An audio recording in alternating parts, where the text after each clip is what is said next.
नमस्कार। जय Hind everyone.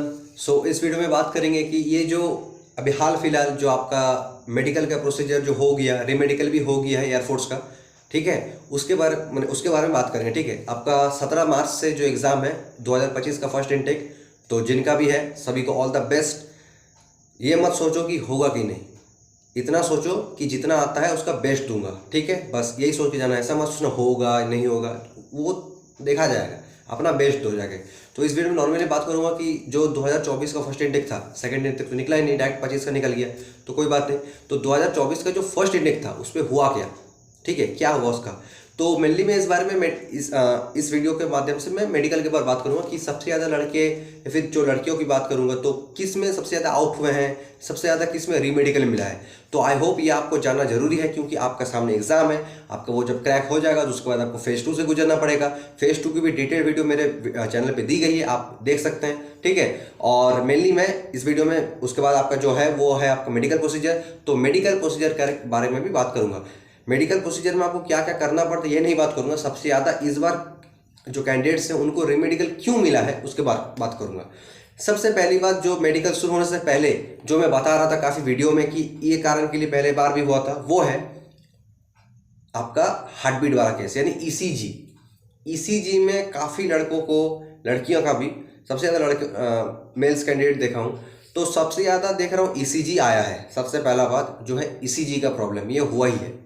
ECG मतलब क्या होता है, जो आपको लेटाया जाता है, क्लिप जैसा 3-4 लगाया जाता है जेल लगाकर, ठीक है, फिर आपका जो हार्ट बीट है वो उसको चेक करते हैं नॉर्मली। ठीक है, नॉर्मल क्या है 70 से 72 जो एक मिनट में होती है, तो उसमें यही सब सारी चेक होती है ईसीजी में।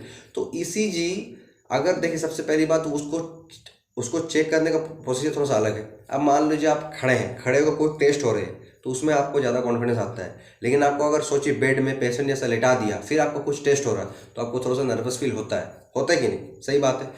तो मेन चीज़ क्या होता है, ईसीजी जब वो चेक करते हैं ना, हम लोग काफ़ी, सबसे पहली बात ऐसे ही आप सोचो कोई बंदा जो है वो रिटन क्लियर किया, वो फिर फिजिकल क्लियर किया, फिर उसका फेज 2 क्लियर हुआ नहीं, जीडी सेक्शन जो है ग्रुप डिस्कशन वो क्लियर हुआ, अब वो जाके मेडिकल में आया है।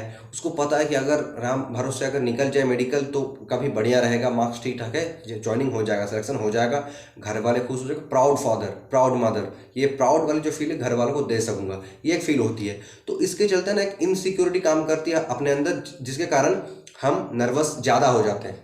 अब नॉर्मल सी बात है, कोई जब पहली बार अगर मेडिकल से गुजर रहा है तो उसको डर लगेगा। अब सोचिए आप में से कोई ऐसा कैंडिडेट है जो जिनका पहले जो इसके पहले जो हुआ था मेडिकल उसमें नहीं हुआ था, आप फिर से मेडिकल में गए थे, तो आपको उतना टेंशन नहीं है क्योंकि आपको पता है कि क्या चेक होगा क्या नहीं, आपको पता ही है। लेकिन जब जो फ्रेश है, जो बिगिनर है, वो जब पहली बार जब जाएगा उसको उतना नहीं समझ में आता है, तो एक नर्वसनेस काम करता है। यही ह्यूमन साइकोलॉजी है। ठीक है, ह्यूमन साइकोलॉजी यही है कि मुझे जिस चीज़ में मैं अनसर्टेन रहूंगा, जो पहली बार होगा उसमें नर्वसनेस काम करेगा। तो बस इसी में यही दिक्कत हो जाता है। एक होता है किसी का हार्ट का प्रॉब्लम रहता है, तो वो देखिए, आप अगर एलिजिबल है, इसका मतलब आपका एज 20 साल के आस ऊपर नीचे है, बस इतना ही। ऐसा नहीं कि आप 21 भी अभी तक क्रॉस नहीं किए अगर आप एयरफोर्स दे पा रहे हैं, तो इस उम्र में हार्ट का प्रॉब्लम होना जायज़ बात तो है नहीं। तो अगर आपको पता है कि आपका प्रॉब्लम है तो वो आपको माता पिता को भी पता होगा, कोई आपको पाल पोस के बड़ा किया, उनको नहीं पता होगा क्या? ठीक है, तो अगर आपको लगता है किसी चीज़ में, ये मैं सिर्फ हार्ट के लिए नहीं बोल रहा हूँ, किसी चीज़ में भी अगर आपको लगता है कि ये प्रॉब्लम है या फिर बचपन से मेरा ऐसा है, तो आप पहले क्यों नहीं डॉक्टर दिखा लेते हैं। सीधी बात है, डॉक्टर आप हर चीज़ दिखाएंगे तो वो दिक्कत होगा। तो भाई सरकारी हॉस्पिटल तो रहता होगा ना, आप जिस जगह से भी है, कोई अगर पटना से तो पटना में भी है, जैसे मैं जहाँ पर हूँ यहाँ भी सरकारी अस्पताल है। ठीक है, तो ऐसा आपका सरकारी अस्पताल तो रहेगा। तो आप एग्जाम रिटर्न दे के आए, ठीक है, फिर आराम से फेज 2 को भी तैयारी करें, और आप हॉस्पिटल पे जाके कभी दांत चेक करवा सकते हैं, कभी आई टेस्ट करवा सकते हैं, कभी ईयर क्लियर करा सकते हैं, ठीक है, कभी ईसीजी करवा सकते हैं। तो ये तो आप करवा ही सकते हैं, इसमें तो खर्चा नहीं होगा, है कि नहीं। जो अफोर्ड कर सकते हैं वो प्राइवेट में जरूर कराए, लेकिन जो नहीं कर सकते या फिर आपको जरूरत भी नहीं है, अगर अफोर्ड कर भी सकते हैं तो आपको क्या जरूरत है जब आपको फ्री में हो जा रहा है। ठीक है, तो आप वो करवा सकते हैं। तो यही मैं कहना चाह रहा हूँ, अगर आपको पता है कि आपका हार्ट में या फिर ईसीजी में किसी चीज़ में भी आपको प्रॉब्लम है, तो आप क्यों ऐसा कर रखे रीमेडिकल का नौबत है, पहले करा के जाओ।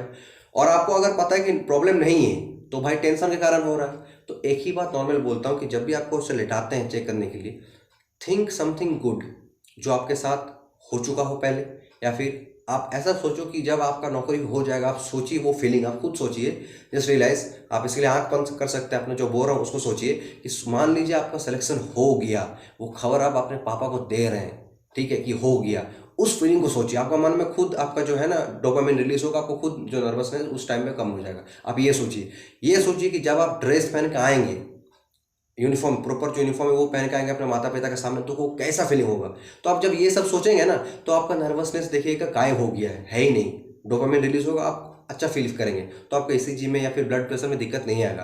किसी का इसी जो आपका प्रेशर के कारण में ही, आपका नर्वसनेस के कारण में ही आदमी का जो भी कैंडिडेट जिनका मेडिकल चल रहा है, उनका बीपी में दिक्कत आ जाता है या फिर ईसीजी में दिक्कत आ जाता है। इसलिए सोचो कुछ जो काफ़ी बढ़िया हो, तो ये सब प्रॉब्लम नहीं होगा, ठीक है। बाकी और अगर छोटा मोटा बात किया जाए तो किसी का डीएनएस में समस्या आया है, ठीक है, किसी का कान का पर्दा में कुछ छेद है, किसी का हाथ टूटा है, ठीक है, और जस्ट किसी का और प्रॉब्लम है, स्किन का कुछ प्रॉब्लम है, स्किन में डॉट डॉट्स आते हैं, किसी का स्वेटिंग पाम है, फिर नौकनी, फ्लैट फुट, ये सब भी है।